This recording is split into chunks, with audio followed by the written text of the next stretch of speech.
Right, so very quickly, this is looking over a VRM to figure out a little bit of problem. Share the screen.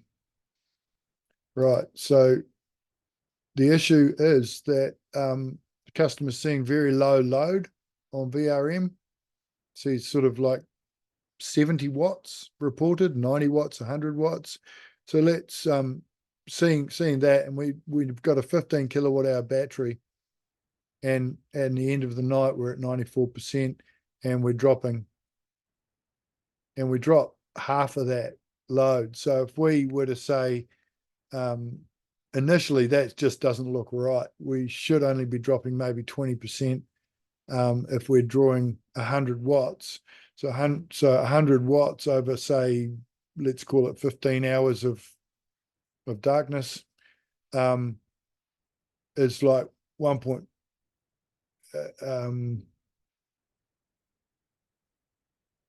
Sorry, 15 times 100 watts is 1.5 kilowatt hours.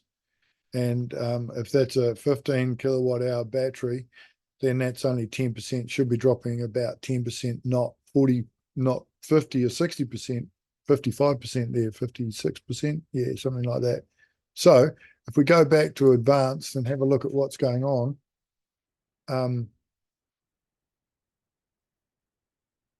we can see we can see the state of charge has got to 97%, and it's dropping back a little bit to 94. That's a bit weird for a start.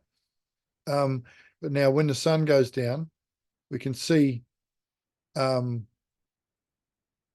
battery current reading negative 10 amps at 53 volts. And it pretty much reads negative 9 or negative 10 amps all night long. And of course, the state of charge is being calculated based on the current coming in or out of the battery until the next morning. So if we scroll down a little bit, we see the state of charge there again.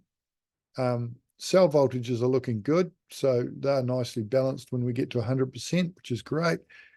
The actual battery voltage and current is the interesting one, and measure that against AC output power. So this is what is actually happening, being reported by the inverter. So you can see there it's probably a fridge turning off and on, right? Just all night. And so we're reporting about 98 watts, 58 watts. Now let's assume that the inverter, let's call it 100 watts. The inverter might be drawing. So we could add 100 watts to this. And we know that the average that we were seeing from back on the dashboard, we can see the average in watt hours per hour. So the average is 70 watts. There's 50 watts average, 70 watts average.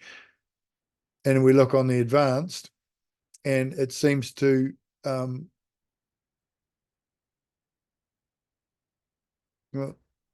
something's locked up there. Advanced. If we look at the advanced tabs again and we scroll down to here, we've got battery voltage and current showing this reported from the battery, and we've got wattage. So worst case scenario is this is the actual wattage that the inverter is reporting, and we've got losses in the system of, say, another 100 watts. So let's call it 150 watts losses, total draw from the battery we should be seeing. Now, if we look at this, we've got 53 volts at 10 amps. That's 530 watts coming out of the battery when we're actually only drawing about 150, if that. So the battery's reporting 530 watts coming out pretty much all night. A little bit lower there, tiny bit lower there, but you can see there the load is also lower. But the battery is reporting more loss by a factor of 100% more coming out overnight than what is actually happening. And this also backs up this problem that I'm seeing here, where when we get to full voltage, 55.4 volts is pretty good. The cells are really nice and high. They're even, so the battery's going to back off. We get to 95%, and over here we get to 97%. And what happens then is the solar should just be keeping up with the load. So if we go down to the load at this point, We haven't got complete solar here. We've only got AC output, but the solar will be basically keeping up with the load here. And the battery's not requesting any more current because the voltage is good on the battery. You can see there all along the cell voltage is perfectly fine. And it's the same, 3.46, 3.45. So there's no actual current coming in or out of the battery. Otherwise, we would see this. The cell voltage is fluctuating a little bit. As soon as the solar goes down, the sun goes down, now we see actual current coming out of the battery, which is drawing the cell voltages down a bit. But again, the cell voltages all night are staying pretty even because we've got very little current coming out. We've got 3.31 there, and we're fluctuating between 3.32. So we've got so little amount of current coming out, and yet the state of charge is plummeting. So I think it's the current sensor